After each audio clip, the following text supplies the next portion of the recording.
হযরতে খাদিজা রাদিয়াল্লাহু তাআলা আনহা আর নবীজির ভিতরে কেমন মহব্বত ছিল, কেমন আকর্ষণ ছিল। তিনি যখন হযরত খাদিজাকে বললেন, খাদিজা, আল্লাহ আমাকে নবী বানিয়েছেন, আমার উপর ঈমান আনো, এক আল্লাহর উপরে ঈমান আনো। হযরতে খাদিজা এক মুহূর্ত, একটি চোখের পলকও তিনি দেরি করেন নাই। যখনই নবীজি তাকে ঈমান আনতে বলেছেন, হযরত খাদিজা পড়েছেন লা ইলাহা ইল্লাল্লাহু মুহাম্মাদুর রাসূলুল্লাহ। নবী করিম সাল্লাল্লাহু আলাইহি ওয়াসাল্লাম বলেছেন, আকাশের নিচে জমিনের উপরে খাদিজার মতো উত্তম মহিলা পৃথিবীতে আর নাই। কি সম্মান আল্লাহ পাক তাকে দিয়েছেন। আল্লাহ পাক নিজে হযরতে খাদিজাকে সালাম জানিয়েছেন। সুবহানাল্লাহ বলবেন। হেরা পাহাড়ে হযরতে জিবরাইল আলাইহিস সালাম নবীজির সঙ্গে কথা বলছেন, ওহী নিয়ে এসেছেন। কিছুক্ষণ পরে হযরতে জিবরাইল বলেন, ইয়া রাসূলুল্লাহ, আমি দেখতে পাচ্ছি খাদিজা আপনার জন্য খানা নিয়ে আসতেছেন। খাদিজা যখন আপনার কাছে পৌঁছে যাবে, আপনি খাদিজাকে বলবেন, আল্লাহ রাব্বুল আলামিন আজ আমি আসার সময় আমার মাধ্যমে খাদিজাকে সালাম জানিয়েছেন। হযরতে খাদিজা যখন নবীজির কাছে পৌঁছে গেছেন, আল্লাহর নবী বলেন, খাদিজা, তোমার জন্য আজকে একটি সুসংবাদ আছে। তিনি বললেন, আমার জন্য কি খবর, কি সুসংবাদ? হযরতে রাসূল বলছেন, খাদিজা শোনো, এইমাত্র জিবরাইল আমার কাছে চলে গেলেন, আর জিবরাইল বলে গেলেন, আল্লাহ রাব্বুল আলামিন তোমাকে সালাম জানিয়েছেন। হযরত খাদিজা ডুকরে কেঁদে উঠলেন। তিনি বললেন, ইয়া রাসূলুল্লাহ, আমার মানব জন্ম সার্থক হয়ে গেছে, আল্লাহ আমারে সালাম জানাইছেন, এর চাইতে সৌভাগ্য আমার জীবনে আর কিছুই নাই। তবে নবীজি, আল্লাহর সালামের জবাব কেমনে দিতে হয় আমি জানি না, আপনি দয়া করে আমার পক্ষ থেকে আল্লাহর সালাম যেমনে দিলে আল্লাহ খুশি হয় তেমনি আপনি দিয়া দিবেন। কি মহব্বত স্বামী আর স্ত্রীর ভিতরে ছিল হযরতে খাদিজা, হযরতে রাসূল করিম সাল্লাল্লাহু আলাইহি ওয়াসাল্লাম। নবী করিম সাল্লাল্লাহু আলাইহি ওয়াসাল্লামের ঘরে হযরত খাদিজা যতদিন ছিলেন আরেকটি বিবাহ তিনি করেননি। হযরত আয়েশা বলছেন, নবীজি আমার কাছে ঘুমানো ছিলেন, গভীর রাত্রে আমার ঘুম ভেঙে গেল। আমি চিন্তা করলাম নবীজি কোথায় গেলেন, মনে করলাম অন্য কোন স্ত্রীর ঘরে গেছে নাকি। আমি খুঁজতে লাগলাম, কোন ঘরে পাওয়া গেল না। খুঁজতে খুঁজতে অবশেষে আমি নবীজিকে পেলাম রিয়াদুল জান্নাতের ভেতরে, মসজিদে নববীর জান্নাতের টুকরার ভেতরে বসে নবীজি মোনাজাত করতেছেন। আমিও পিছনে আল্লাহর দরবারে হাত তুললাম। নবীজি বলতেছিলেন, রব্বুল আলামিন কঠিন ওই হাসরের ময়দানে মা তার সন্তান ভুলে যাবে, তার সন্তান ভুলে যাবে, স্বামী তার স্ত্রীকে হারায় ফেলবে, স্ত্রী তার স্বামীকে চিনবে না। ওই কঠিন হাসরের ময়দানে তাআলা আমি যেন আমার খাদিজারে হারায় না যাই। মোনাজাত শেষ হওয়ার পর হযরত আয়েশা বলেন, ইয়া রাসূলুল্লাহ, খাদিজা এই বুড়ির কথা এখনো কেন আপনার মনে পড়ে? খাদিজার পরে কুমারী মেয়েও তো আপনি বিয়ে করেছেন, খাদিজার কেন বুড়ির কথা ভুলতে পারেন না? নবীজি বলেন, আয়েশা রে, খাদিজার সম্পর্কে এরকম কথা আর তুমি বলবে না। তোমরা জানো না, তোমরা সবাই আমার সুদিনের স্ত্রী, আর খাদিজা আমার এমন সময়ের স্ত্রী যখন এই মক্কা নগরীতে মুহাম্মদ সাল্লাল্লাহু আলাইহি ওয়াসাল্লামের পাও রাখার জায়গা ছিল না। হযরত আয়েশা বললেন, ইয়া রাসূলুল্লাহ, আমি ক্ষমা চাই, আমাকে মাফ করে দিন। আমি খাদিজার সম্পর্কে এমন কথা আর উচ্চারণ করব না, তবে খাদিজার সম্পর্কে আমারে কিছু কথা শোনান। হযরতে নবীজি বলেন, আয়েশা রে শোনো, আমার সঙ্গে বিবাহের পর খাদিজার ধনসম্পত্তি যা ছিল আল্লাহর রাস্তায় সব উজাড় করে দিয়েছে। কতদিন না খেয়ে থেকেছে, একদিনের জন্য বলে নাই আপনার সাথে বিয়ে হয়েছে বলে আজ আমি না খাইয়া আসি। সারাদিন সারা রাত দাওয়াতের কাজ করে আমি যখনই দরজার কাছে ফিরেছি, যত রাত হোক না কেন, একবার বলেছি খাদিজা, অমনি দরজা খুলে গেছে। আমি প্রশ্ন করেছি, খাদিজা যত রাত্রে আসলাম একদিনও দুইটা দাগ দেওয়া লাগলো না, তুমি কি ঘুমাও না?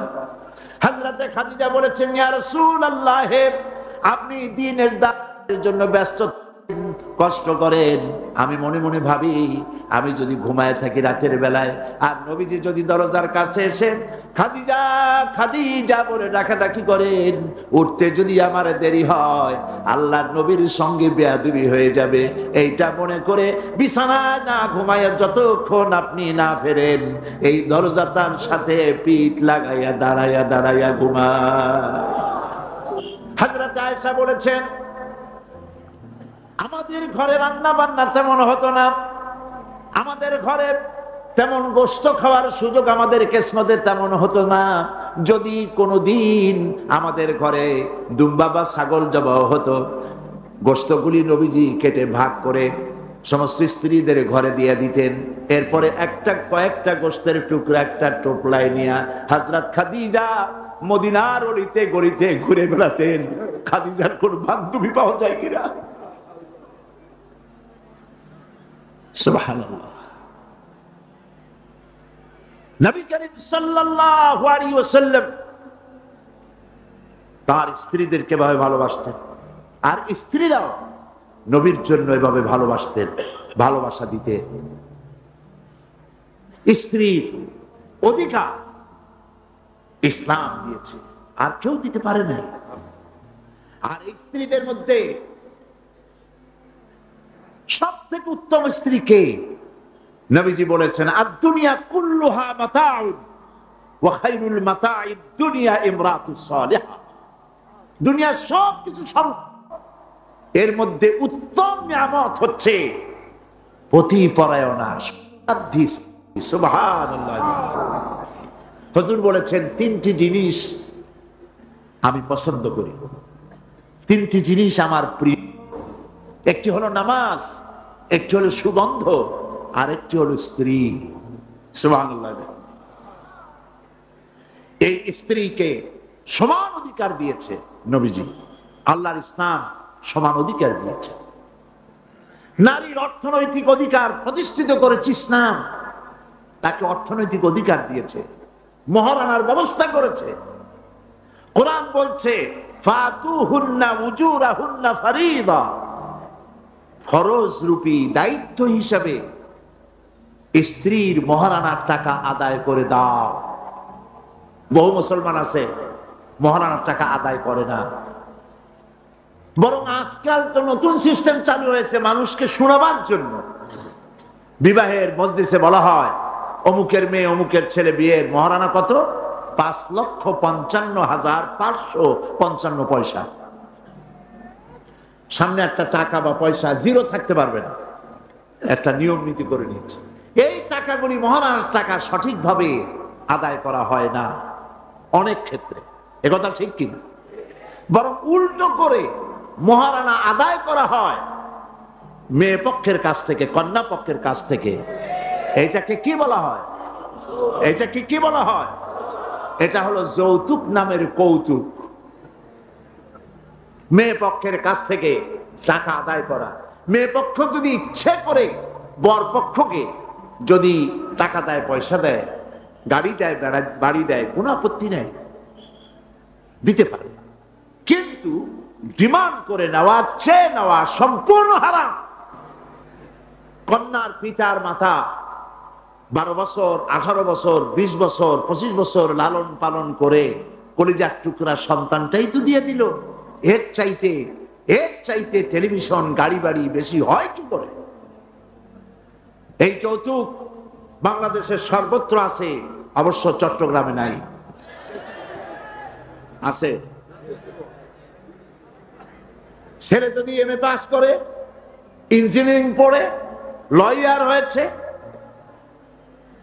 পিতার এই ধারণাই হয় সন্তানকে পড়াতে লেখাতে যত টাকা খরচ হয়েছে কন্যা পক্ষকে কাছের থেকে আদায় করে নেব। এবং সেই জন্য বিয়ের সময় দাবি করা হয়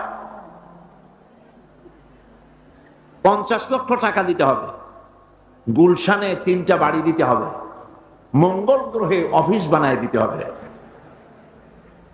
আপনার ছেলে এমএ পাস করেছে, লয়ার হয়েছে, ব্যারিস্টার হয়েছে, তো কি হয়েছে? আপনি কেন নির্যাতন করবেন কন্যা পক্ষকে? জায়েজ নাই, হারাম। শুকরের মাংস যেমন হারাম, কন্যার কাছ থেকে জবরদস্তি করে চেয়ে ডিমান্ড করে যৌতুক আদায় করা ওরকমই হারাম। এই কাজটি কি আপনারা করবেন? এই কাজটি কি করবেন? বিবাহ করবে, বিবাহ করাবেন ছেলেকে ভালোবাসা দিয়ে, টাকা দিয়ে, পয়সা দিয়ে বিবাহ করায়া মেয়ে একটা ঘরে নিয়ে আসবেন, কন্যা পক্ষের উপরে চাপ সৃষ্টি করবেন না। তো নারীকে মহারণা দেওয়ার ব্যবস্থা ইসলাম করেছে। কে ব্যবস্থা করেছে বলে? ইসলাম করেছে। এবার আরো দেখুন আল্লাহ পাক কি বলছে, وَإِذَا أَتَيْتُمْ إِحْدَاهُنَّ قِنطَارًا فَلَا تَأْخُذُوا مِنْهُ شَيْئًا।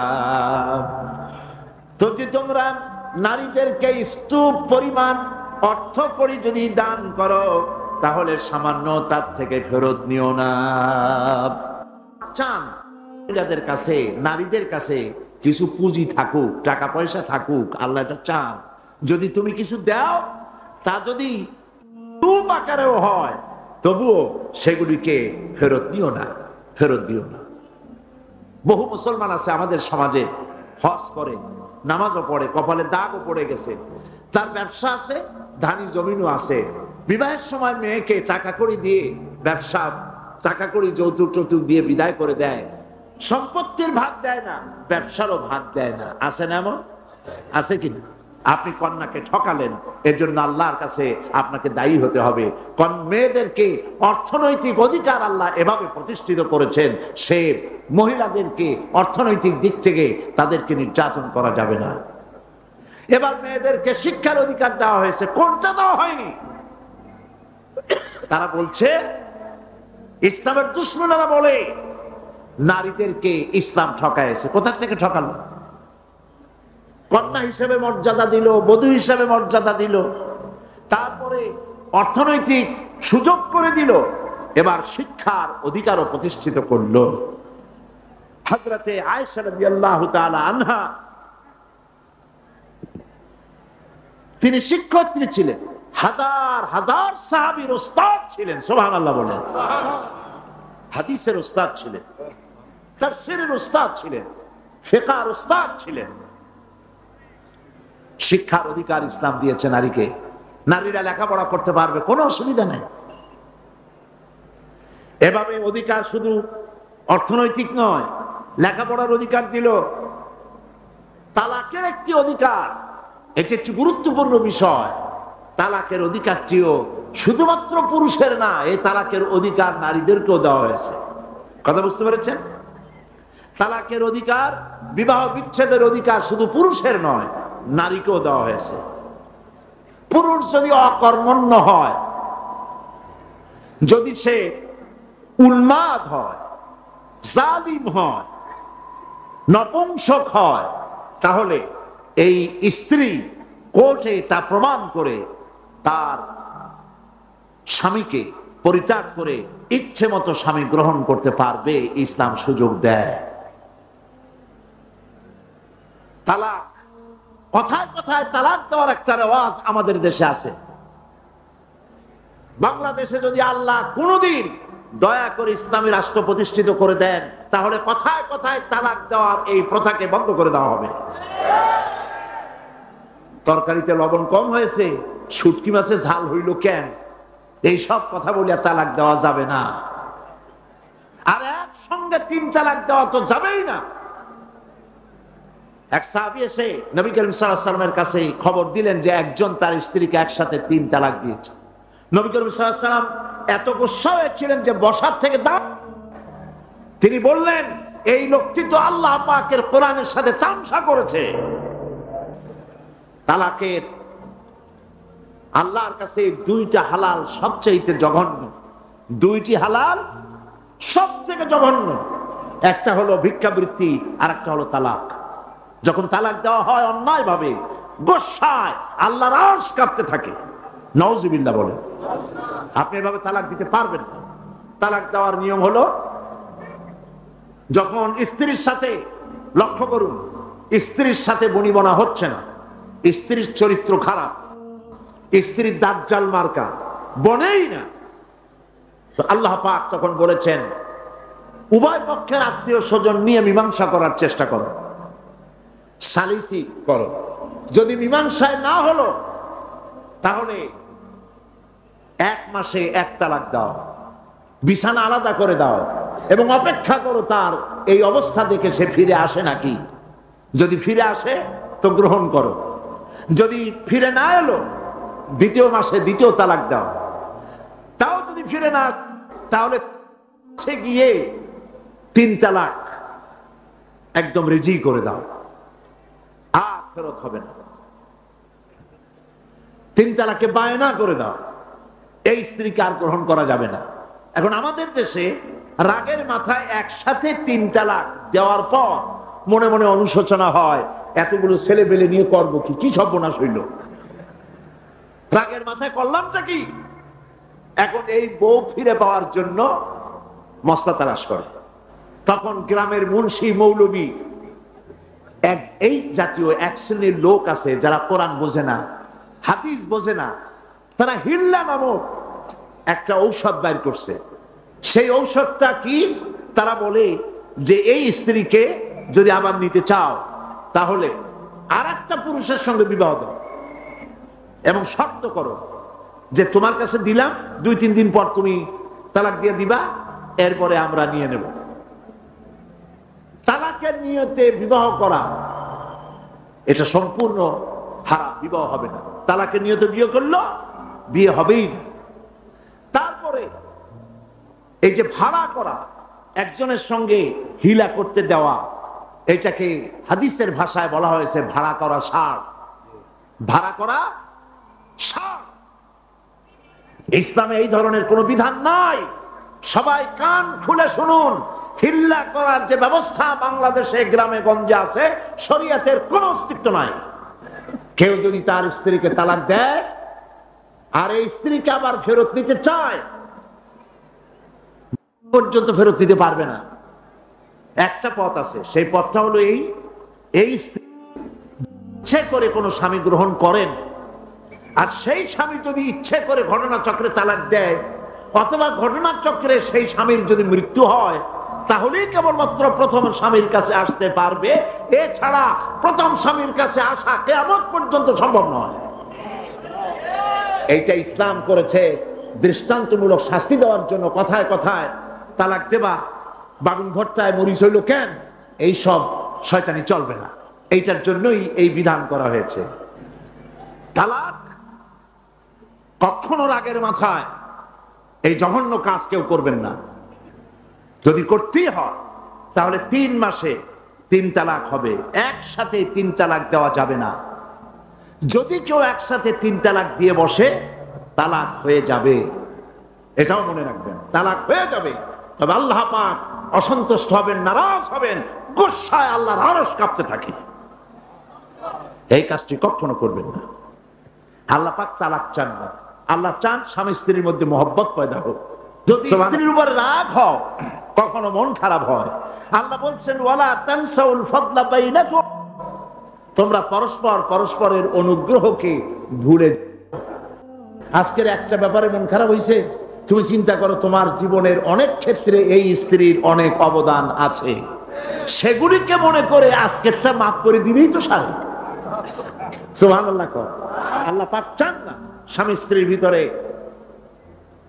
অসন্তুষ্টি থাকুক এবং তালাক পর্যায়ে চলে যায়। একবার নবী করিম সাল্লাল্লাহু আলাইহি ওয়াসাল্লাম বসে আছেন মসজিদে নববীর ভিতরে, মুখ মলিন, সাহাবায়ে কেরাম ভয়তে কথা বলতে পারছেন না। কিছুক্ষণ পর হুজুর হযরত আলী হযরত ফাতেমার ঘরে ঢুকলেন, বেরিয়ে আসতেন হাসি মুখে। তিনি প্রশ্ন করলেন, সাহাবায়ে কেরাম জিজ্ঞেস করলেন, হে রাসূল, একটু আগে আপনার মুখ এত মলিন ছিল আর এখন আপনি এত হাসি খুশি, আমরা তো তখন কথা বলতে সাহস পাইনি। হুজুর কি হয়েছিল? আল্লাহর নবী বলেন, ওদের মধ্যে মনোমালিন্যের সৃষ্টি হয়েছিল, আর আমার মনটা খারাপ হয়ে গিয়েছিল।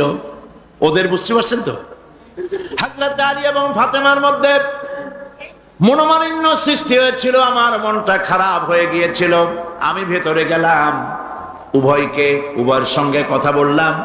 এখন তারা দুজনের মধ্যে তাদের ভুল বুঝাবুঝির নিরসন হয়েছে, আমার মনটা খুশি হয়ে গেছে।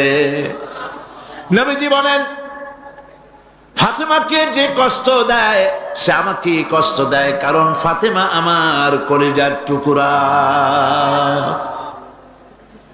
স্বামী এবং স্ত্রীর মধ্যে সম্পর্ক ভালো থাকতে হবে, অধিকার সমান, তবে স্বামীর মর্যাদা বেশি।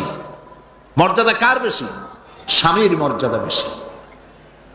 তিরমিজি শরীফের হাদিসে এসেছে, আল্লাহ নবী একদিন একদিকে যাচ্ছিলেন, জঙ্গল থেকে এক পাহাড়িয়া উট এসে নবীজির কদমের উপরে নবীজির কদম মোবারকে চুমা দিল, সেজদা করলো। সাহাবায়ে কেরাম বললেন, ইয়া রাসূলুল্লাহ, পাহাড়ের উটের কি সৌভাগ্য, আল্লাহ নবীর পায়ের উপরে চুমা খেয়েছে, সেজদা দিয়েছে।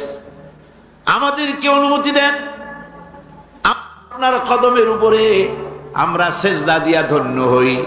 হুজুর বলেন, শোনো, আমি যদি এই পৃথিবীতে কোনো মানুষকে সেজদা করার জন্য যদি পারমিশন দিতাম, তাহলে পৃথিবীর সমস্ত নারীদেরকে বলতাম তারা যেন তাদের স্বামীকে সেজদা দেয়। তাহলে মর্যাদা কার বেশি? স্বামীর মর্যাদা বেশি, অধিকার সমান, মর্যাদা বেশি স্বামী। আবু দাউদ শরীফের হাদিসে এসেছে, নবীজি বলেছেন, কোন স্ত্রী লোক এমন অবস্থায় যদি মারা যায় যে তার স্বামী তার উপরে সন্তুষ্ট ছিল, আল্লাহ রাব্বুল আলামিন ওই মেয়ে লোকটি জান্নাত দান করে দিবেন। স্বামীর মর্যাদা এখানে বেশি। তাহলে আমরা দেখলাম অধিকারের দিক থেকে যখন নারী ছিল, বধূ ছিল, কন্যা ছিল, বধূ ছিল, সব জায়গায় ইসলাম নারীকে সম্মান বাড়িয়ে দিল। ঠিক কিনা বলেন? মায়ের মহব্বত কেমনে করতে হবে? মা যখন হয়ে গেলেন, সম্মান বেড়ে গেল সন্তানের কাছে। একজন সাহাবী এসে কাছে বলছেন, হে রাসূল, আমার মায়ের মেজাজ খুব খারাপ। হাদিস, আমার মায়ের মেজাজ খুব খারাপ। হুজুর প্রশ্ন করলেন, তোমার মা যখন তোমারে গর্ভে রাখছিলেন তখন তো মেজাজ খারাপ ছিল না? তিনি বললেন, হুজুর আমি সত্যি বলছি, মেজাজ খুবই খারাপ। হুজুর বলছেন, তোমাকে যখন তোমার মা ডেলিভারি করেছিল তখন তো মেজাজ খারাপ ছিল না? কয়, না হুজুর, দারুণ খারাপ মেজাজ। হুজুর বললেন, তোমার 2.5 বছর 2 বছর ধরে যখন দুধ খাওয়াইছিল তোমার মা, তখন তো তার মেজাজ খারাপ ছিল না। সাহাবী যখন এর পরেও বললেন, ইয়া রাসূলুল্লাহ, আমি আমার মায়ের দুধের হক আদায় করে দিয়েছি। হুজুর বললেন, দুধের হক আদায় করেছো তুমি, তোমার মায়ের একটি শব্দের হক তুমি আদায় করতে পারো নাই। তুমি যদি পড়ে গেছো ছোট্টবেলায়, খাটের থেকে, কোলের থেকে পড়ে গেছো, কেঁদে উঠছো, আর তোমার মা যে তখন বলেছে, সারা জীবন এই একটি শব্দের হক আদায় করতে পারবে না। মায়ের সম্মান ইসলাম এভাবে বাড়িয়ে দিল। আল্লাহ রাব্বুল আলামিন শিখায় দিলেন, ওয়াকাদা রাব্বুকা আল্লা তা'বুদু ইল্লা ইয়্যাহু ওয়া বিল ওয়ালিদাইনি ইহসানা। তোমার রবের পক্ষ থেকে তা ফয়সালা হয়েছে যে আমার ইবাদত করার পর মা বাপের ইহসান করবে। দেখেন অবস্থাটা, দেখুন, লক্ষ্য করুন, আল্লাহর ইবাদতের পরেই বান্দা কাজ করবে। বলেন কার? মা বাপ ইহসান করো। মা বাপের সামনে মুখ দিয়ে চোখ লাগায় কথা বলবে না। ওয়ালা তাকুল্লাহুমা উফিন ওয়ালা তানহারুহুমা, ঝিরকি দিবে না, ধমক দিবে না। আর তাদের সঙ্গে কোন ভাষায় কথা বলবে তাও আল্লাহ শিখায় দিয়েছেন। আল্লাহ পাক বলেন, ওয়াকুল লাহুমা কাওলান কারীমা। সম্মান সূচক কথা বলো মা বাবার সাথে। আর শিখাই দিলেন বান্দারা তোমার মা বাবার জন্য আমার কাছে এই ভাষায় দোয়া করো, রব্বির হামহুমা কামা রব্বায়ানি সগীরা। আয় আমার রব, আমার মা বাপ ছোটবেলায় আমাকে যেভাবে স্নেহের করে লালন পালন করেছে, আল্লাহ পাক দয়া করে আমাকে আমার পিতা মাতাকে তোমার রহমতের কোলে লালন পালন করো। আল্লাহ পাক শিখাই দিয়েছেন। এই দোয়া করবেন তো? মনে থাকবে? প্রত্যেক নামাজের পরে মোনাজাতে এই দোয়া করবেন।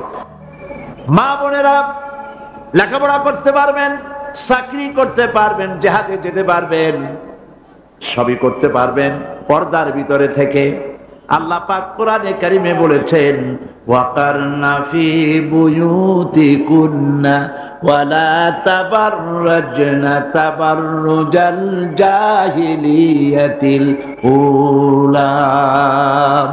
ওয়াকারনা ফি বুয়ুতিকুন্না, তোমরা তোমাদের ঘরের মধ্যে থাকো আর জাহিলিয়াতের যুগ মতো করে সাজসজ্জা করে তোমরা বেরিও না, ঠাক ঠমক করে বেরিও না, সৌন্দর্য প্রদর্শনী করো না।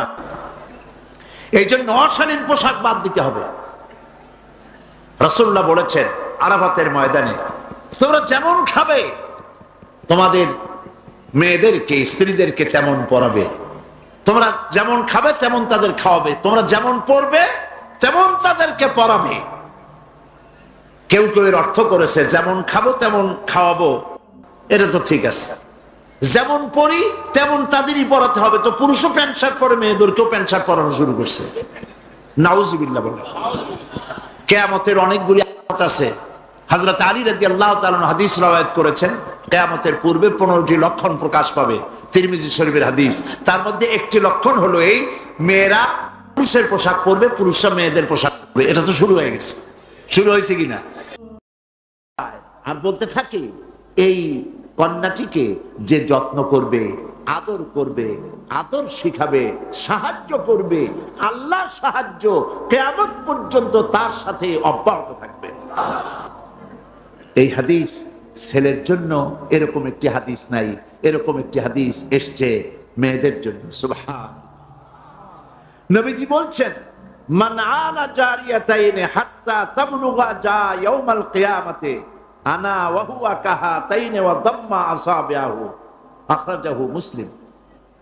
মুসলিম শরীফের হাদিসের মধ্যে এসেছে আল্লাহর নবী বলেন যদি কারো দুটি কন্যা সন্তান হয় আর ওই কন্যা সন্তানটিকে বয়সপ্রাপ্ত হওয়া পর্যন্ত যদি তাকে প্রতিপালন করে এবং তাকে সহযোগিতা করে, কিয়ামতের দিন আমি মুহাম্মদ সাল্লাল্লাহু আলাইহি ওয়াসাল্লাম আর ওই দুই কন্যার পিতা পাশাপাশি অবস্থান করব জান্নাতে। এই কথা ছেলেদের ব্যাপারে বলা হয় নাই। কাদের ব্যাপারে বলা হয়েছে? মেয়েদের ব্যাপারে। নবী করিম সাল্লাল্লাহু আলাইহি ওয়াসাল্লাম বলেছেন ওয়ান জাবির বিন আব্দুল্লাহ রাদিয়াল্লাহু তাআলা আনহু قال قال رسول الله صلى الله عليه وسلم من كان له ثلاث بنات يربيهن ويكفيهن ويرحمهن فقد وجب له الجنة। নবীজি বলেন তিন কন্যার পিতা যদি কেউ হয় আর ওই তিনটি কন্যাকে যদি কেউ স্নেহ করে, আদর করে, আদব শিখায়, দ্বীন শিখায় আর এবং সৎপাত্রস্থ করতে পারে, নবীজি বলছেন ওই পিতার জন্য কিয়ামতের দিন আল্লাহ পাক জান্নাত ওয়াজিব করে দিবেন। জান্নাত তার জন্য ওয়াজিব হয়ে যাবে। করিম সাল্লাল্লাহু আলাইহি ওয়াসাল্লাম বলেছেন লা তাকরিহুল বানাত ফা ইন্নী আবুল বানাত। রাসূলুল্লাহ সাল্লাল্লাহু আলাইহি ওয়াসাল্লাম কন্যাদের ঘৃণা করো না, কারণ আমি মুহাম্মদ সাল্লাল্লাহু আলাইহি ওয়াসাল্লাম কন্যাদের পিতা। সুবহানাল্লাহ। যারা কন্যা সন্তান হলে পরে মুখ কালো করেন, অনেক পুরুষ আছে যখন স্ত্রী গর্ভবতী হয় বন্ধুদের কাছে খবর দেয় আল্লাহ আমারে সন্তান দিবেন, দোয়া করো। তারপরে যখন খবর পাওয়া গেল ডেলিভারি করেছে একটা মেয়ে, মুখটা মলিন হয়ে যায়। বন্ধুরা জিজ্ঞেস করলো কই সন্তান হবে বললে কতদিন চলে গেল, কোনো খবর টবর যে দিলে না। কয়ে যে বলার মতো না। কি কয়ে যে মাইয়া হয়েছে, একটা মেয়ে হয়েছে, এটা আর বলার মতো না। মুখটা কালো হয়ে যায়, স্ত্রীর সঙ্গে কথা বলে না। বারবার মেয়ে হলে এমনও খবর পাওয়া গেছে বারবার মেয়ে হয়েছে, স্ত্রীকে পর্যন্ত দিয়ে দিয়েছে। নাউজুবিল্লাহ। মেয়ে হওয়ার জন্য স্ত্রী কি দায়ী? কে দায়ী? স্বামী দায়ী? তো খামাকে কেন মুখ মলিন করেন? আল্লাহ রাব্বুল আলামিন বলেছেন কোরআনে কারীমের মধ্যে, আমি কাউকে ছেড়ে দেই, কাউকে মেয়ে দেই, কাউকে ছেলেও দেই মেয়েও দেই, কাউকে কিছুই দেই না। ইন্নাল্লাহা আলা কুল্লি শাইইন কাদির। কন্যা হিসেবে নারীর জীবনের 3টি অধ্যায়ের একটি অধ্যায় হলো কন্যা। সেই কন্যার অধিকার প্রতিষ্ঠিত করেছে ইসলাম। সুবহানাল্লাহ। এবার কিছুদিন পর সে বউ হয়ে গেল, স্ত্রী হলো যৌবন পাওয়ার পর। এখন দেখেন কোরআন তাকে কি অধিকার দিচ্ছে। আল্লাহ রাব্বুল আলামিন বলেন, ওয়া মিন আয়াতিহি আন খালাকা লাকুম মিন আনফুসিকুম আজওয়াজান লিতাসকুনু ইলাইহা ওয়া জাআলা বাইনাকুম মাওয়াদ্দাতান ওয়া রাহমা।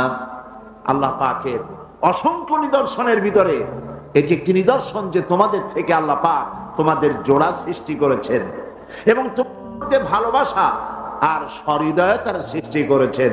ভালোবাসা কে সৃষ্টি করলেন? মেয়ে ঢাকা, বিয়ে করেছে চট্টগ্রামের ছেলে। দুজনের চাল চলন ভিন্ন, ভাষাও। ঢাকার মেয়ে বলে কোথায় যাবেন, চট্টগ্রামের ছেলে বলে ঘটে যাবে।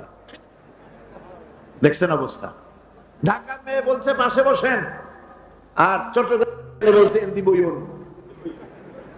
ভাষায় বেশ কম না, ভাষায় বেশ কম, চালচলনে বেশ কম, খাওয়ায় বেশ কম, রুচিতে বেশ কম। শুধু শীত আর গরম নিবারণ করে না, পোশাক মানুষের আয়েব ঢেকে রাখে, পোশাক মানুষের সম্মান তার লজ্জা ঢেকে রাখে। এই একের সাথে অপরের পোশাকের দৃষ্টান্ত আল্লাহ পাক দিলেন। এর অর্থ হচ্ছে পরস্পর পরস্পরের আয়েবকে ঢেকে রাখবে। একজন আরেকজনের আয়েবকে মানুষের সামনে পেশ করবে না, একজন আরেকজনকে শরম দিবে না, পরস্পরের সাথে মিলেমিশে থাকবে। একথা আল্লাহ পাক বললেন। ওয়াশিরুহুন্না বিল মারুফ। আর তোমরা স্ত্রীদের সাথে সদ্ব্যবহার করো। কে বলছেন? আল্লাহ পাক বলছেন। স্ত্রীদের ভিতরে সদ্ব্যবহার স্ত্রীদের সাথে কিভাবে করতে হবে, সব ব্যাপারে রাসূলুল্লাহ হচ্ছেন আদর্শ। লাকাদ কানা লাকুম ফি রাসূলিল্লাহি উসওয়াতুন হাসানাহ। সমস্ত ব্যাপারে তোমাদের জন্য মহত্তম আদর্শ হলেন নবী করিম সাল্লাল্লাহু আলাইহি ওয়াসাল্লাম। রাসূল সাল্লাল্লাহু আলাইহি ওয়াসাল্লাম বলেছেন, তোমাদের মধ্যে উত্তম সেই যে ব্যক্তি তোমাদের স্ত্রীর কাছে উত্তম। আমি আমার স্ত্রীদের কাছে উত্তম ব্যক্তি। সুবহানাল্লাহ বলবেন না? এবার দেখেন নবীজি আদর্শ দেখালেন স্বামী স্ত্রীর সঙ্গে সম্পর্কটা কেমন হবে। বুড়ার জন্য তখন বুড়ি ছাড়া আর উপায় নাই, বুড়িরও আর বুড়া ছাড়া উপায় নাই। তখন ভালোবাসা কোনো বিশেষ কোনো অক্ষ নিয়ে ভালোবাসা নয়, তখন একের উপরে অন্য একদম নির্ভরশীল হয়ে পড়ে। আল্লাহ পাক বলেন, এই অবস্থা আমি আল্লাহ সৃষ্টি করে দেই। সুবহানাল্লাহ বিহামদিহি। স্ত্রীকে রাসূলুল্লাহ কত ভালোবাসতেন। আল্লাহর নবী বলেছেন, আমার কাছে 3টা জিনিস প্রিয়, একটা হচ্ছে সুগন্ধি, একটা হচ্ছে নামাজ, আর একটা হচ্ছে স্ত্রী। সুবহানাল্লাহ। স্ত্রী আমার কাছে প্রিয়। হুজুর বলেছেন, তোমাদের মধ্যে সেই ব্যক্তি উত্তম যে ব্যক্তি তার স্ত্রীর কাছে উত্তম। আমি আমার স্ত্রীদের কাছে উত্তম ব্যক্তি। সুবহানাল্লাহ। রাসূলুল্লাহ স্ত্রীকে কত ভালোবাসতেন। বিশ্বনবী রাজনৈতিক কর্মকাণ্ড চালাচ্ছেন, যুদ্ধের দামামা বাজতেছে, চতুর্দিকে কত অশান্তি, সবকিছু চলছে, স্ত্রীর হক আদায় করতে ভুলে যাননি। রাতের বেলায় হযরত আয়েশার বয়স কম, তাকে নিয়ে রাসূলুল্লাহ একটু সুযোগ পেয়েছেন, বলছেন, আয়েশা সব তো ঘুমিয়ে, চলো আমরা একটু দৌড়াই। ওই যে দূরে একটা জিনিস দেখা যায়, দৌড় দাও, দেখি কে আগে যায়। দুজনে দৌড় প্রতিযোগিতা করলেন। দৌড় প্রতিযোগিতায় হযরত আয়েশা ফার্স্ট হলেন, হুজুর পিছনে পড়ে গেলেন। হযরত আয়েশা খুব আনন্দ করলেন যে আপনি কিন্তু আমার সাথে দৌড়ে পারলেন। পরবর্তী কিছু কাল যাওয়ার পর হযরত আয়েশা বলেন, হুজুর আজকে আবার বললেন যে চলো আয়েশা একটু দৌড়াই। হযরত আয়েশা বলছেন যে সেদিনের তুলনায় আমার শরীর একটু, আমি মুটিয়ে গেছি, শরীরটি স্থূল হয়েছে। আমি আজকে দৌড়ালাম কিন্তু পারলাম না, রাসূল আগে চলে গেলেন। আমি হাঁপাতে হাঁপাতে যখন হুজুরের কাছে চলে গেছি, হুজুর তখন মুস্কি হেসে আমাকে বললেন, আয়েশা ওই সেই দিনের জবাব আজকে দিয়া দিলাম। সুবহানাল্লাহ বিহামদিহি, সুবহানাল্লাহ বিহামদিহি। বিশ্ব নবী কত বড় আদর্শ বিশ্ব মানবতার জন্য। তিনি বলেছেন, আরাফাতের ময়দানে রাসূলুল্লাহ বলেছেন, তোমরা যেমন পড়বে তোমার স্ত্রীদেরকে তেমন পড়াবে, তোমরা যেমন খাবে তোমার স্ত্রীদেরকে তেমন খাওয়াবে, স্ট্যান্ডার্ড মেনটেন করবে। তুমি ভালো দামের কাপড় পরবে, স্ত্রীকে খারাপ দিবে তা নয়। অধিকার দুজনেরই সমান, স্বামী এবং স্ত্রী সমান অধিকার। কিন্তু আমরা তা বুঝতে পারি না, বুঝতে চাই না। আমরা অনেকে মনে করেছি বিয়ে যখন করছি তখন আমি তো নওয়াবজাদা নসরুল্লাহ খান আর বউ তো কেনা দাসী। না, সে কিন্তু দাসী নয়, তার মর্যাদা আছে, তার সম্মান আছে, তার সম্মান আপনাকে দিতে হবে। রাসূলুল্লাহ দিয়েছেন, আপনাকেও দিতে হবে। রান্না বান্না হতে দেরি হয়, কত গালাগালি শুনতে হয় নারীকে। আল্লাহর নবীর স্ত্রী হযরত আয়েশা বলেছেন, আল্লাহর নবী কাজ করে, মানুষের সঙ্গে কথা বলে, রাষ্ট্রীয় দায়িত্ব পালন করে ঘরের ভিতরে এসে যখন দেখেছেন রান্না হতে দেরি আছে, রাসূলুল্লাহ বিরক্ত হন নাই, ভ্রু কুঞ্চিত করেন নাই, চোখ মোটা করেন নাই, আমাকে কোনো কথা শোনার নাই, বরং আমার কাছে বসে রান্নায় আমাকে সহযোগিতা করেছেন।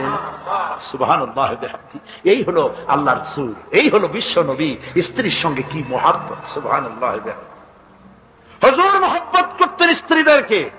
রাসূলুল্লাহর ঘরে দৌলত ছিল না, কিন্তু মহব্বত দিয়ে ভরা ছিল ঘরটা। হুজুরের ঘরে ফ্রিজ নাই, এসি নাই, হুজুরের ঘরে কার্পেট নাই, হুজুরের ঘরের মধ্যে জাজির নাই, তোশক নাই, বড় বড় কম্বল নাই, আরামের কোন জিনিস নাই, মডার্ন ইকুইপমেন্টস কিচ্ছু নাই, দৌলত নাই, কিন্তু মহব্বত দিয়ে ঘরটা ভরা। হযরত আয়েশা বলেছেন, আমি পানি পান করে, যখন আমি পানি পান করে গ্লাস রেখে দিতাম, আল্লাহর নবী তখন গ্লাসের সেই জায়গায় ঠোঁট লাগাতেন যেখানে আমি ঠোঁট লাগাইয়া পানি পান করেছি। আমি গোশত চিবোতাম, রাসূলুল্লাহ আমার হাত থেকে গোশত টুকরা নিয়া সেই জায়গায় চিবোতেন যেখানে আমি চিবুয়েছি। সুবহানাল্লাহ বিহামদিহি। আমার ভাইরা, রাসূল তার স্ত্রীদেরকে মহব্বত করতেন, স্ত্রীরাও রাসূলকে মহব্বত করতেন দারুণ ভাবে। একবার হযরত আয়েশা সিদ্দিকা রাদিয়াল্লাহু তাআলা আনহা হুজুরকে গোসল করাতে ছিলেন, মাথার উপরে পানি ঢালতেছেন, হুজুর একটা চৌকির উপরে বা একটা তক্তার উপরে বসে আছেন। গোসলের পানির ভিতরে রাসূলুল্লাহ দেখতে পেলেন রক্তের মতো কি যেন প্রবাহিত হয়ে যাচ্ছে। হুজুর জিজ্ঞেস করেন, আয়েশা রে, পানির ভিতরে রক্তের মতো কি দেখা যায়? হযরত আয়েশা বলেন, হুজুর আপনি যখন বসেছিলেন অসতর্ক মুহূর্তে তক্তার নিচে আমার একটা আঙ্গুল পড়েছিল, পায়ের আঙ্গুলটা ফেটে বোধহয় রক্ত বেরোতেছে। রাসূলুল্লাহ তাড়াতাড়ি করে উঠলেন আর ওই আঙ্গুলকে ব্যান্ডেজ করে দিলেন। রাসূলুল্লাহ বললেন, আয়েশা রে, আঙ্গুল ফেটে গেছে, একটু আহাহু পর্যন্ত করলে না, এতক্ষণ তুমি কষ্ট করলে কেন? হযরত আয়েশা বলেন, ইয়া রাসূলুল্লাহ, ওটা তো একটা পায়ের আঙ্গুল। আয়েশার কলিজাটা ফেটে যদি রক্ত বেরোতো, রাসূলুল্লাহকে উঠতে বলতে আমি পারতাম না। কি মহব্বত রাসূলের সাথে! হযরত আয়েশা বলেন, হুজুর সাল্লাল্লাহু আলাইহি ওয়াসাল্লাম স্ত্রীদেরকে এত ভালোবাসতেন, আমাদের ঘরে গোশত টোস্ত তেমন রান্না বান্না খুব কম হতো। গোশত রান্না হবে কি, মাসের পর মাস চলে গেছে রাসূলের বাড়িতে, হুজুর স্ত্রীরা বলেছেন আমাদের ঘরে চুলে আগুন জ্বলে নাই, একটু শুকনা রুটি, একটু শুকনা খেজুর আর একটু পানি খেয়ে আমাদের জীবন চলেছে, এরকমের অবস্থা হয়েছে। তারপরে এই অবস্থা চলেছে, এর মধ্যে যদি কখনো একটু গোশত আসছে, হুজুর যখন ছাগল টাগল ইত্যাদি ছাগল দুম্বা জবাও করেছে, এই দুম্বার গোশত নিয়ে, ছাগলের গোশত নিয়ে রাসূলুল্লাহ নিজে বেরোতেন। হযরত খাদিজার বান্ধবী কোথায় আছে খুঁজে ওই বান্ধবীর কাছে গোশত পৌঁছে দিয়ে আসতে। হযরত আয়েশা বলেন, একদিন আমার ঘুম ভেঙে গেল, দেখি হুজুর আমার কাছে নাই, গেলেন কোথায়? খুঁজতে খুঁজতে যায় দেখি মসজিদে নববীর ভিতরে হুজুর হাত তুলে বসে আছেন, মোনাজাত করতেছেন। আমি পেছনে গিয়ে হাত তুললাম, আমি শুনতে পাচ্ছি নবীজি দোয়া করছেন রব্বুল আলামিন কিয়ামতের ময়দানে যেদিন সন্তান তার পিতাকে ভুলে যাবে, মা তার সন্তানকে হারায় ফেলবে, ওই কঠিন হাসরের ময়দানে আমি যেন আমার খাদিজাকে হারাইয়া না যাই। মুনাজাতের শেষে হযরত আয়েশা বলেন, ইয়া রাসূলুল্লাহ, খাদিজার কথা আপনার এত কেন বারবার মনে পড়ে? একটা বুড়িরে বিয়ে করেছিলেন 25 বছর বয়সের সময়, 40 বছর বুড়ি, তার কথা কেন এত মহব্বত আপনার মনে পড়ে? তার থেকে যুবতী মেয়ে, সুন্দরী মেয়েকে আপনার স্ত্রী হিসেবে আপনি পান নাই? হুজুর বলেন, আয়েশা রে, খাদিজার সম্পর্কে এমন কথা তুমি আর বলো না। তোমরা সবাই আমার সুখের দিনের স্ত্রী, আর খাদিজা আমার এমন সময় স্ত্রী ছিল যখন মক্কায় আমার আশ্রয় ছিল না, তামাম মক্কা নগরীতে আমার আশ্রয় ছিল না। খাদিজার সঞ্চিত সমস্ত ধনরাশি ইসলাম কবুল করার পর দুহাতে খাদিজা বিতরণ করে দিয়েছে। হযরত আয়েশা বলেন, হুজুর আমার গোস্তাকি মাফ করে দেন, আমি আর এরকম বলবো না, তবে খাদিজা সম্পর্কে আমার কিছু একটু শুনান। হুজুর বলেন, আয়েশা রে শোনো, গভীর রাত, যত রাত হোক না কেন, ইসলামের দাওয়াত দিয়ে দিয়ে গভীর রাত্রে আমি যখন বাসায় ফিরেছি, ঘরে এসেছি, দরজায় একটা মাত্র ডাক দিয়েছি, খাদিজা, অমনি দরজা খুলে গেছে। আমি জিজ্ঞেস করেছি, খাদিজা রে, যত রাত্রে আসলাম, যতবার আসলাম, একটা ডাকের বেশি লাগলো না, তুমি কি ঘুমাও না? হযরতে খাদিজা বলেছেন, ইয়া রাসূলুল্লাহ, আমার মনের ভিতরে ভয় থাকে, আল্লাহর রাসূল দিনের খেদমতে বাইরে আছেন, আমি যদি আরামে বিছানায় ঘুমায় থাকি আর নবীজি দরজার কাছে দাঁড়ায় আমারে ডাকাডাকি করবে, উঠতে যদি দেরি হয়ে যায় নবীজির সঙ্গে বেয়াদবি হয়ে যাবে, এই মনে করে আপনি না আসা পর্যন্ত দরজার সাথে পিঠ লাগাই আমি দাঁড়াইয়া দাঁড়াইয়া ঘুমাই। আমার ভাইরা, হযরতে খাদিজার ইজ্জত স্বয়ং আল্লাহ দিয়েছেন। কে দিয়েছেন? হাদিস থেকে শোনাচ্ছি, হযরত আয়েশা কুমারী মেয়ে, তাকে বিয়ে করেছেন নবী করিম সাল্লাল্লাহু আলাইহি ওয়াসাল্লাম। গভীর রাত, চাঁদনি রাত, আধো আধো জ্যোৎস্না প্লাবিত রাত, নবীজি বলছেন, আয়েশা চলো আমরা একটু পায়চারি করে আসি। মরুভূমির ভিতরে গিয়ে বললেন, ওই যে একটা জিনিস দেখা যায়, চলো তো দৌড় মারি, কে আগে যায় দেখা যায়। বিশ্বনবী স্ত্রীর মনোরঞ্জনের জন্য দৌড় প্রতিযোগিতা করতেছেন, তাও সুবহানাল্লাহ করতে ইচ্ছে করে না। দৌড়াইয়া হযরত আয়েশা রাদিয়াল্লাহু তাআলা আনহা তিনি আগে চলে গেলেন, রাসূলুল্লাহ পিছনে পড়ে গেলেন। হযরত আয়েশা খুব আনন্দ করলেন, দেখলেন আপনি কিন্তু দৌড়ে আমার সাথে পারলেন না। বাস এর কয়েক বছর পর আরেকদিন এইভাবে দৌড়ের প্রতিযোগিতা হলো রাতের বেলায়। আজকে হযরত আয়েশা বলছেন, ওই দিনের তুলনায় আমার শরীরটা স্থূল হয়ে গেছে, আমি একটু মুটিয়ে গেছি। দৌড়াইয়া আমি পিছনে পড়ে গেলাম, রাসূল আগে উঠে গেলেন। আমি হাঁপাতে হাঁপাতে যখন নবীজির কাছে গিয়ে দাঁড়িয়েছি, রাসূলুল্লাহ তাবাসসুম মুস্কি হেসে আমার দিকে তাকিয়ে বলছেন, আয়েশা, ওই সেই দিনের প্রতিশোধ আজ নিলাম। সুবহানাল্লাহ, সুবহানাল্লাহ। কিসের ইউরোপ, কিসের আমেরিকা, ইসলামী সভ্যতার জুতার কাছেও দাঁড়াতে পারবে না তারা। ওরা আজকে কি বলে, বিশ্ব কি দিবস, নারী দিবস পালন করে, বিশ্ব নারী দিবস, বিশ্ব মাতৃ দিবস, বিশ্ব ভালোবাসা দিবস। বিশ্ব ভালোবাসা দিবস ওদের দরকার, যাদের সারা বছরে কোনো ভালোবাসা নাই, তাদের জন্য একটা দিন ভালোবাসার বনিতা করা লাগে। আমার লাগে না, কারণ আমার জন্মই হয়েছে ভালোবাসার মধ্য দিয়ে। আদ-দীন ওয়ান নাসিহা, ইসলাম মানেই হলো ভালোবাসা। সুবহানাল্লাহ কও। ইসলাম মানেই হচ্ছে ভালোবাসা। আমার দেশে, মুসলমানদের দেশে বিশ্ব ভালোবাসা দিবসের কোনো প্রয়োজন নাই। বিশ্ব নারী দিবস পালন করা, বিশ্ব কন্যা দিবস পালন করা ওদের দরকার, যার দেশের নারীর কোনো মর্যাদা নাই, যেখানে কন্যার কোনো মর্যাদা নাই, যেখানে মাতৃত্বের পিতৃত্বের মর্যাদা নাই, সেখানে প্রয়োজন। আমার দেশে প্রয়োজন নাই। দিবস পালন করতে করতে এখন কিসব দিবস পালন করতেছে। কালকের পত্রিকায় দেখলাম বিশ্ব পায়খানা দিবস। আমি জানি না আপনারা বিশ্বাস করবেন কিনা, আমার নিজের চোখ দিয়ে দেখছি। নাউজুবিল্লাহ, মানে তালাশ করে পায় না, করবে কি।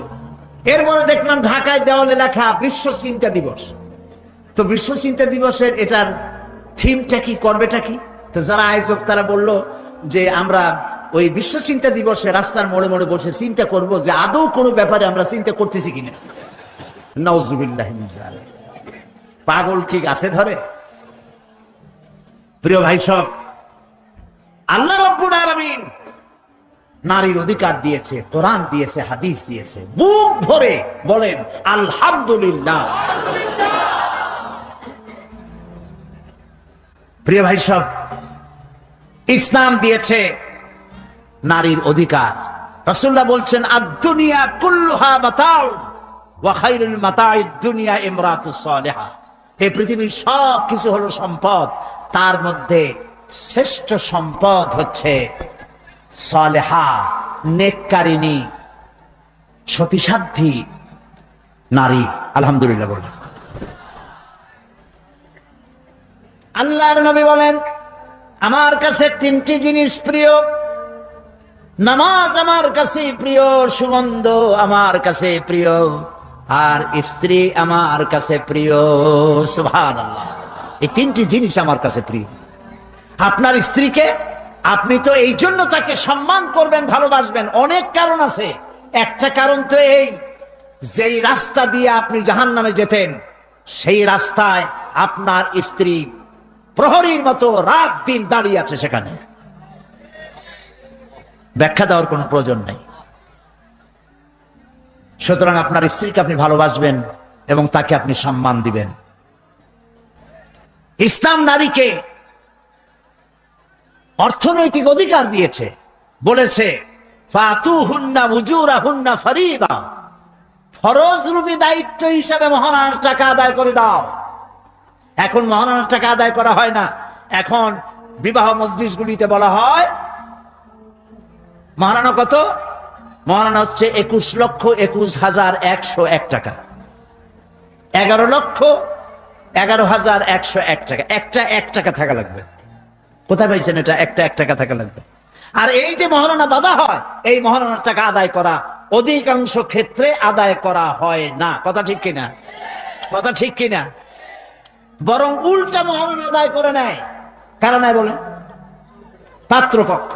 পাত্রপক্ষ মহারণা আদায় করে নেওয়ার সময় আদায় করার জন্য ঘটক, এগুলোরে কি বলে?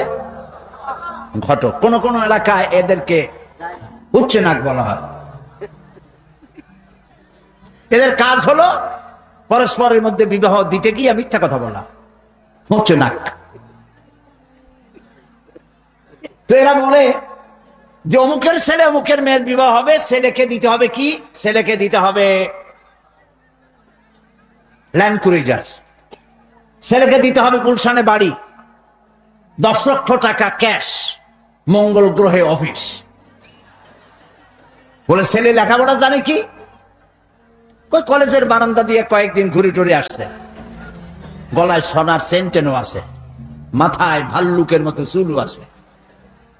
এরপরে এইভাবে করে এক অপাত্রে মেয়েদেরকে দেওয়ার ব্যবস্থা হয় টাকা পয়সার বিনিময়। মহারানাটা ওরা নিয়ে গেল। বিবাহে যদি উপহার দেয় শ্বশুর, শ্বশুর পক্ষ, পাত্র কি বলে কন্যা পক্ষ, পাত্র পক্ষকে যদি সোনা দেয়, দানা দেয়, টাকা দেয়, সব জায়েজ আছে, সুন্নাত। কিন্তু চাইয়া নেওয়া যাবে না। দাবি করে নেওয়া, ডিমান্ড করে নেওয়ার নামই হলো যৌতুক। এটার নাম কি? চট্টগ্রামে কি বলে? যৌতুক। এই যৌতুক হলো শ্বশুরের সাথে এক প্রকারের কৌতুক। এইভাবে করে চাইয়া টাকা আদায় করা হারাম। চাইয়া টাকা আদায় করা কি?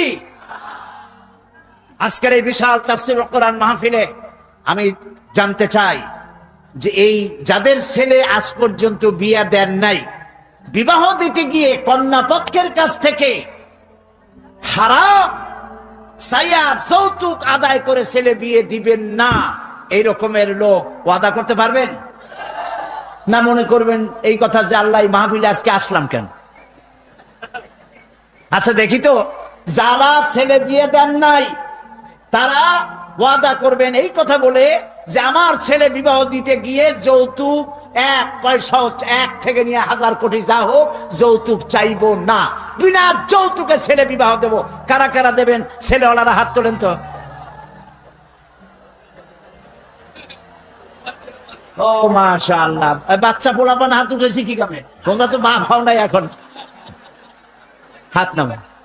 জি, ভবিষ্যতে হাত নামান, হাত নামান। আলহামদুলিল্লাহ বলেন।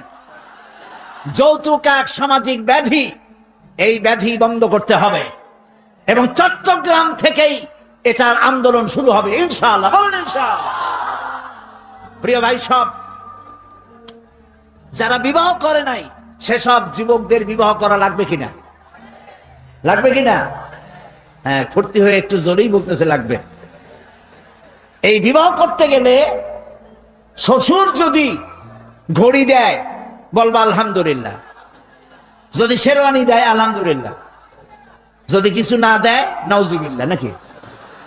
তাও আলহামদুলিল্লাহ। বরং তুমি কেন ফকিরের ছেলে ফেলে না তো? তোমরা যুবকদের বলতেছি, ফকিরের বলাবান না তো। তো বউ ওই কি বলে, যারা বিবাহ করবা সেই শ্বশুর বাড়ির টেলিভিশন না হইলে দেখা যাবে না তুমি কি খয়রাতির পোলা। যদি এখন তো দেখতেই হয়, তো বউয়ের বাপের কাছ থেকে টেলিভিশন না নিয়া মসজিদ গুলার সামনে শুক্রবার দিন থাল পাতে বসে যাইও। তাও কন্যা পক্ষের কাছ থেকে চাইয়া নিবা না। কিছু দিলে আলহামদুলিল্লাহ, না দিলেও বিনা যৌতুকে নিজের পায়ে দাঁড়াইয়া চাকরি করে বিয়ে করবা। চাকরি কামাই রোজগার না করিয়া নিজে বাপের হোটেলে খাও, আরো একজন আনি মেহমান বানাইও না। কাজ করবে, চাকরি করবে, ব্যবসা করবে, তারপরে নিজের টাকা দিয়া বাপের টাকা দিয়া বিয়ে করিয়া বউরে রানী বানাইয়া ভালোবাসার সিংহাসনে বসাবে, তাকে কোনো কিছু খোটা দিবে না। এটা এই জন্য বলি, বাংলাদেশে একটা কি বলে ওটাকে, যৌতুকের একটা গরু দেওয়া হয় নাই, টেলিভিশন দেওয়া হয় নাই বলে গরুর মতো পিটিয়ে স্ত্রীকে হত্যা করা হয়েছে। হাজারো ঘটনা বাংলাদেশে আছে। বিনা যৌতুকে বিয়ে করবে যে সব বীর তরুণ চট্টলার যুবকের এবার হাত উঁচু করে দেখা। ও মাশাআল্লাহ, এখন তো দেখা যায় কেউ বিয়ে করে নাই।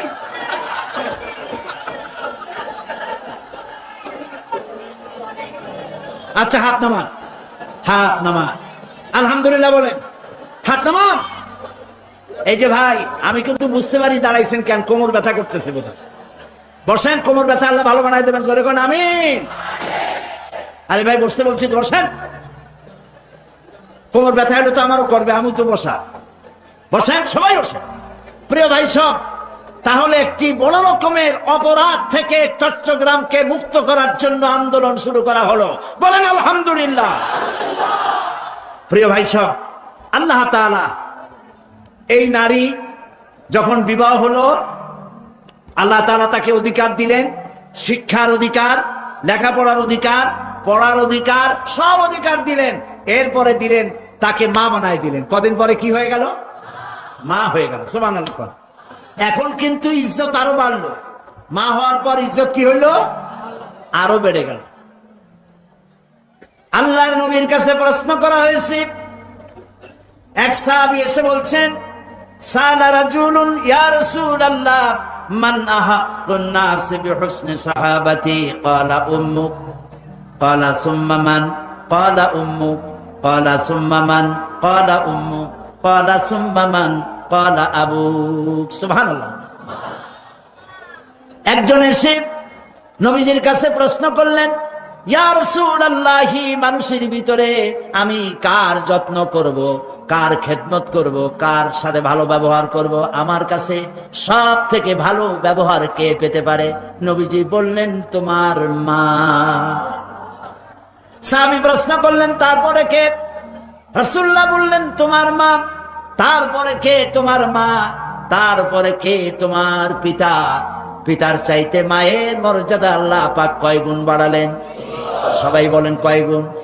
3 গুণ আল্লাহ বাড়ায় দিলেন।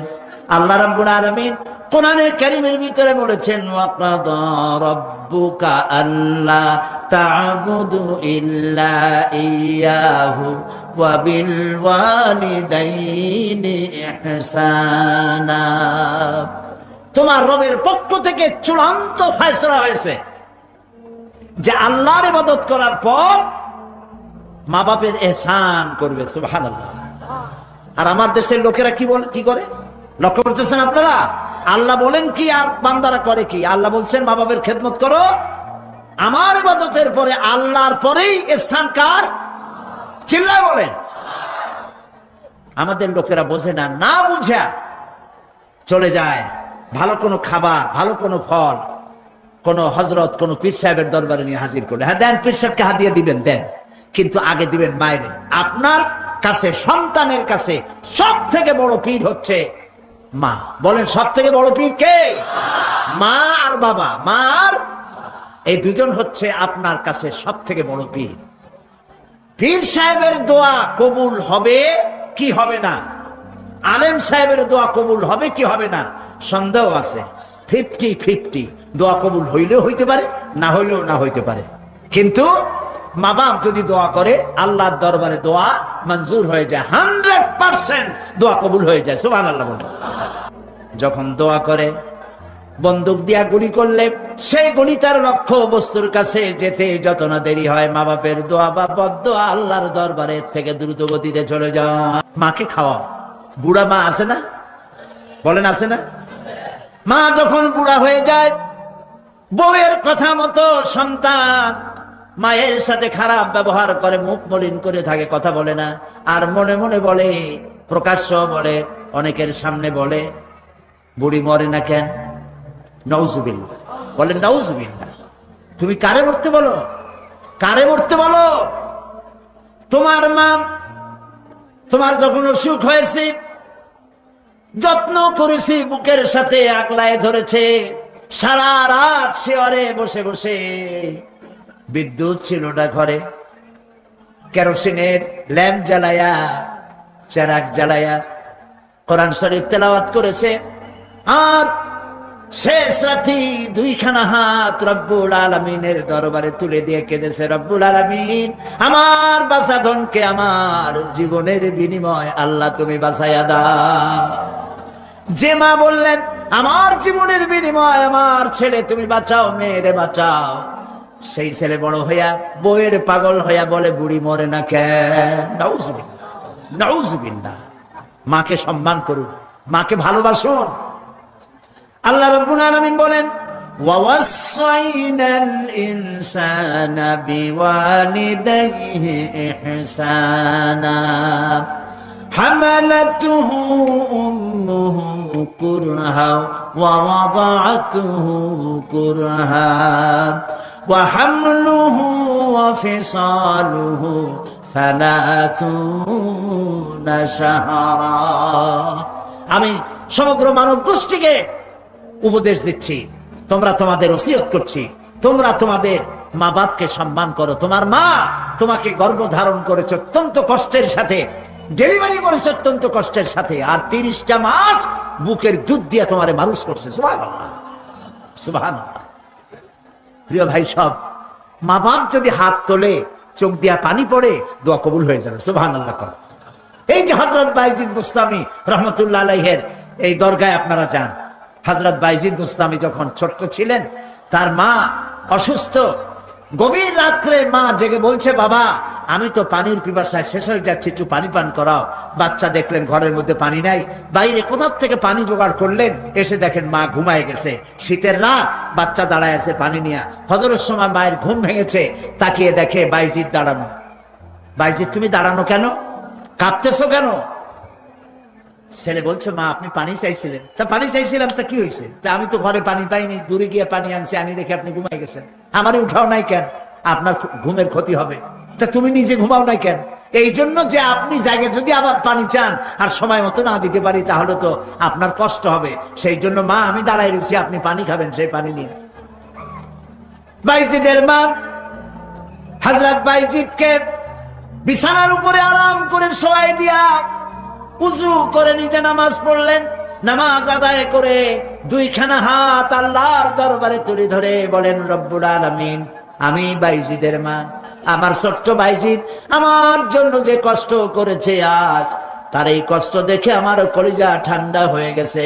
আমি মা হয়ে আমার বাইজিদের জন্য দোয়া করি, রব্বুল আলামিন আমার বাইজিদকে তুমি সুলতানুল আরিফিন বানায়া দাও। দোয়া মঞ্জুর হয়েছে না হয় নাই? সুবহানাল্লাহ। প্রিয় ভাই সব, এই জন্য মা বাপকে সম্মান করতে হবে, মহব্বত করতে হবে এবং তাদের জন্য দোয়া করতে হবে। দোয়াটা আল্লাহ শিখাই দিয়েছেন। এমনকি মা বাবার সামনে চোখ মোটা করে কথা বলবা না। এই নারীকে সম্মান দিয়ে আল্লাহ তাআলা বলেছেন নারীরা যেন পর্দায় থাকে। কুল্লিল মুমিনাতি ইয়াগুদুদনা মিন আবসারিহিন, মেয়ে লোকদেরকে বলা হয়েছে মুমিনা নারী তোমরা তোমাদের চক্ষুকে পর পুরুষ থেকে নিম্নগামী করে রাখো। ওয়াহফাজনা ফুরুজাহুন্না, আর তোমাদের যৌনাঙ্গ সমূহ এগুলিকে তোমরা হেফাজতে রাখো, এগুলি লজ্জাস্থান সমূহ হেফাজতে রাখো, যা মানুষকে দেখিও না।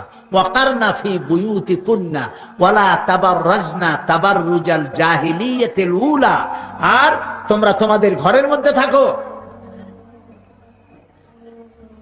ওই জাহিলিয়াতের যুগে যে ধরনের সাজসজ্জা করে রাস্তায় বেরোতো, ঠাক ঠমক করতো, রূপচর্চা করতো মানুষের সামনে, পরপুরুষের সামনে, জাহিলি যুগের মতো তোমরা বেরিও না। কে বলতেছেন? আল্লাহ বলতেছেন, আল্লাহ পাক বলছেন ওয়াকারনা ফি বুয়ুতিকুন্না, ঘরের মধ্যে থাকো। এই ঘরের মধ্যে থাকার অর্থ কিন্তু এই নয় যে ঘরের মধ্যে পড়ে থাকো, লেখাপড়া করো না, চাকরি বাকরি করো না, এটা কিন্তু নয়। মহিলা সাহাবীরা ব্যবসা করেছেন, কেউ আতরের ব্যবসা করেছেন, কেউ ফলের ব্যবসা করেছেন, কেউ খেজুরের ব্যবসা করেছেন, এবং এই মহিলারা নার্সের দায়িত্ব পালন করেছেন। যুদ্ধাহত সৈন্যদেরকে নার্সিং করেছেন, যুদ্ধের ময়দানেও তারা কাজ করেছেন। কাজী ঘরের মধ্যে থাকো তার অর্থ হলো ঘরের মধ্যে যে পরিবেশটা থাকে পর্দার পরিবেশ, যখন বাইরে যাবে তখনও এই পর্দার পরিবেশটা নিয়ে যাবে। যখন বাইরে যাবে বোরখাটা পরে যাইও, বোরখাটা পরলে ওইটা একটা ঘরের মতো, বোরখার দরজাও আছে, জানালাও আছে, আছে না? যেখানে সুযোগ আছে জানলা খুলে দেন, মুখের কাপড়টা উঠাইয়া দেখেন যেখানে সুযোগ আছে, আর যেখানে সুযোগ নাই জানলা বন্ধ করে দেন। এই বোরখাটা একটা নিয়ামত। বাংলাদেশ নিয়ে কথা বলি, এই বাংলাদেশে আজ পর্যন্ত যত নারীর মুখে অ্যাসিড পড়েছে, একটা দৃষ্টান্ত চাই। আপনারা বলেন আমাকে যে বোরখা পরা একটা মেয়ে লোকের মুখে অ্যাসিড পড়েছে, প্রমাণ দেন। পারবেন প্রমাণ দিতে? পারবেন?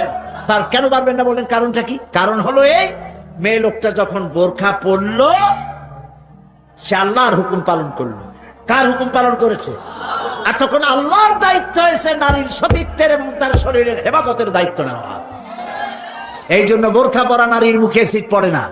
মা বোনেরা যারা আজকে রাস্তায় বসে, প্যান্ডেলে বসে, বিভিন্ন জায়গায় বসে, বাড়িতে বসে আমার কথা শুনছেন, আমি মা বোনদেরকে বিনীতভাবে আরজ করি, যখন আপনি বোরখা ছেড়ে, যে সব মেয়েরা রূপচর্চা করে চুল পিছনে ছেড়ে দিয়ে লিপস্টিক লাগায় রূপচর্চা করে যখন কোনো দোকানে যায়, তখন দোকানের সেলসম্যান বলে, ভাবি আসেন আসেন, এই শাড়িটা পরলে আপনার দারুণ মানাবে।